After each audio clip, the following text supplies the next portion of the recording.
Qual é a verdadeira adoração? Como devemos adorar a Deus? Aonde devemos adorar?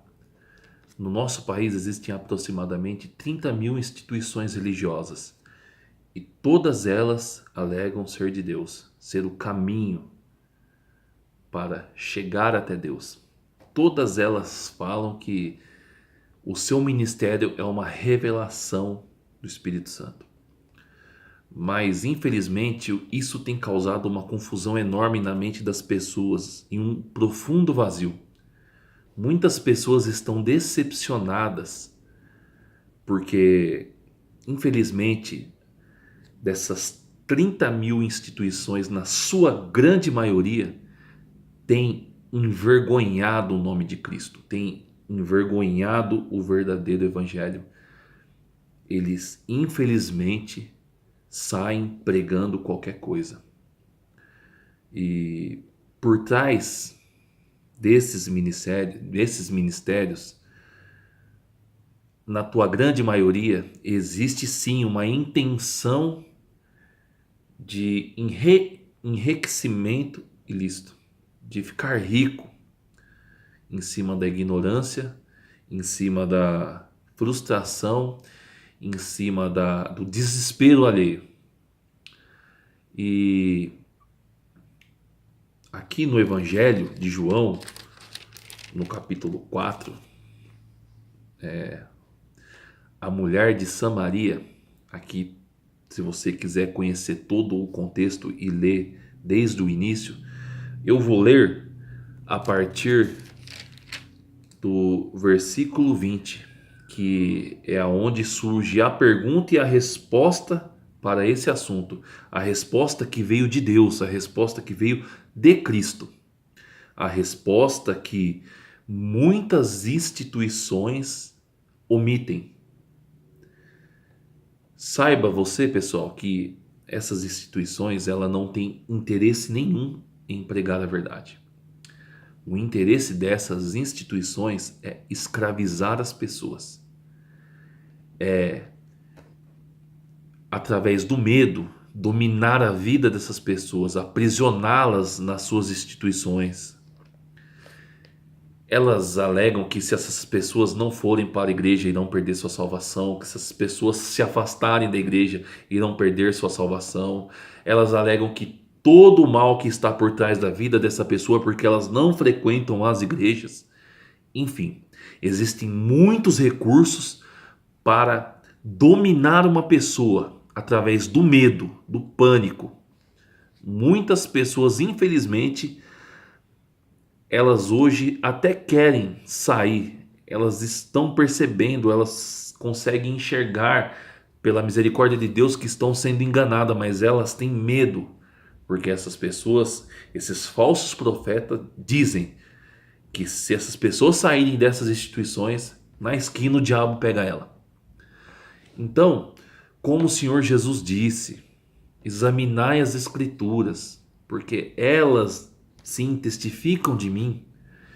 Então, se você realmente deseja por um fim nesse sofrimento, por um fim nesse desespero, nessa angústia, nessa aflição, eu recomendo a você que leia o Evangelho de carreirinha, do Novo Testamento em diante, os Evangelhos de Mateus, Marcos, Lucas e João, as cartas do apóstolo Paulo. Leia, comece e termine.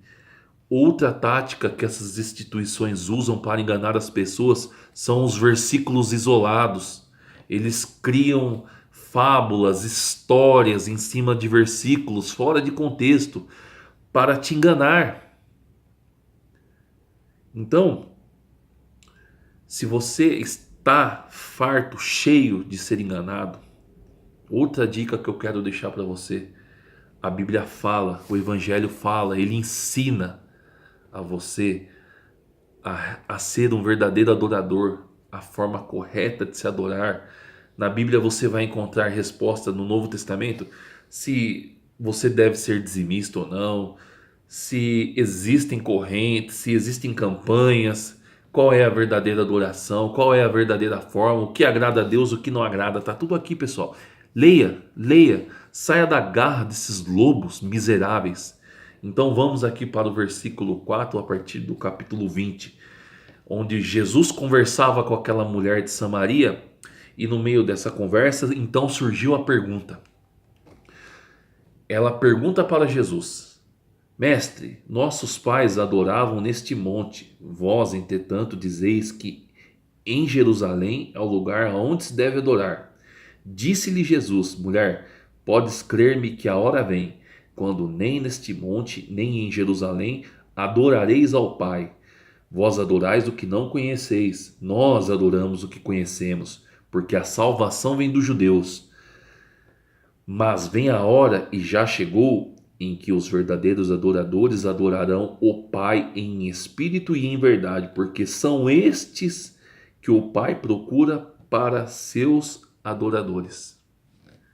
Para ser os seus adoradores. São esses que Deus busca, aqueles que adoram em espírito e em verdade. Deus jamais iria impor limitações para aqueles que desejam conhecer a tua palavra, desejam conhecer a Ele.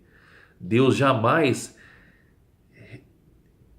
de forma restrita, restringiria a tua salvação, a tua palavra em quatro paredes, porque até existem lugares na terra que não se pode sequer ter uma igreja física. Então, Deus conhece a nossa limitação, Deus conhece a minha limitação, Deus conhece a tua limitação. E aqui Jesus responde à dúvida daquela mulher. Ela diz: Mestre, os samaritanos falam que temos que adorar no monte, os judeus falam que temos que adorar em Jerusalém, nos templos. Jesus disse: a hora vem e já chegou, que nem nesse monte e nem em Jerusalém. Deus é espírito e importa que os seus adoradores o adorem em espírito e em verdade. Ou seja, nem igreja A, nem igreja B, nem igreja C, nem igreja D. Deus é espírito. Essa é a adoração que Deus quer de nós que somos o teu templo. Essa é a adoração que Deus busca, a adoração daquele que adora em espírito e em verdade. Isso vai contra tudo aquilo que a religião ensina. Isso liberta o homem. Isso faz com que a vida do homem tenha sentido. Porque a religião tira todo o sentido da vida de uma pessoa. Ela escraviza. Ela coloca fardo pesado no ombro das pessoas. Se você se sente bem na igreja que você frequenta, se você se sente bem aonde você está, eu não digo para você sair de lá, mas o que eu quero dizer aqui é para as pessoas que não aguentam mais, ou para aquelas pessoas que acham que a salvação está nesses lugares. Jesus foi muito claro para aquela mulher. Deus é espírito. Ele nos ensina qual é a verdadeira adoração, a adoração que agrada a Deus. E você que de repente se encontra em uma instituição, jamais diga para uma pessoa que está fora que a salvação dela depende daquele lugar, depende daquilo. João Batista responde para os fariseus: se Deus quiser salvar uma pedra, Ele salva. Então nunca diga que a salvação daquela pessoa está restrita àquele lugar. Porque para Deus salvar não existe limites, não existe placa, não existe denominações. Eu espero que esse evangelho tenha te ajudado. Eu espero que esse evangelho deixe a tua vida mais leve. Passe a confiar em Deus. Passe a buscar a Deus em tua casa, no teu quarto, porque essa é a adoração, essa é a verdadeira adoração. Jesus aqui em Mateus no versículo 6, no capítulo 6, a partir do versículo 5, ele nos ensina como orar. E quando os orardes, não sedes como os hipócritas, porque gostam de orar em pé nas sinagogas e nos cantos da praça, para serem vistos dos homens. Em verdade vos digo que eles já receberam a recompensa. Tu, porém, quando orares, entra no teu quarto e fecha a porta. Orarás a teu pai que está em secreto, e teu pai que vem em secreto o recompensará. Jesus aqui é muito claro: ore em teu quarto em secreto, com a tua porta fechada, você em Deus. Aqui ele não fala: tu, porém, quando orares, entra na igreja A, entra na igreja B, vá até a igreja do fulano. Jesus manda você ir até seu quarto, fechar a tua porta e orar em secreto. E aqui ele faz uma crítica para os religiosos. Não orem como os hipócritas, porque gostam de orar em pé na sinagoga, no canto das praças. Não é o que a gente vê hoje? As pessoas lá na igreja com os olhos fechados, buscando a Deus. Jesus critica essas pessoas. Ele chama essas pessoas de hipócrita. A recompensa eles já tiveram. Qual é a recompensa?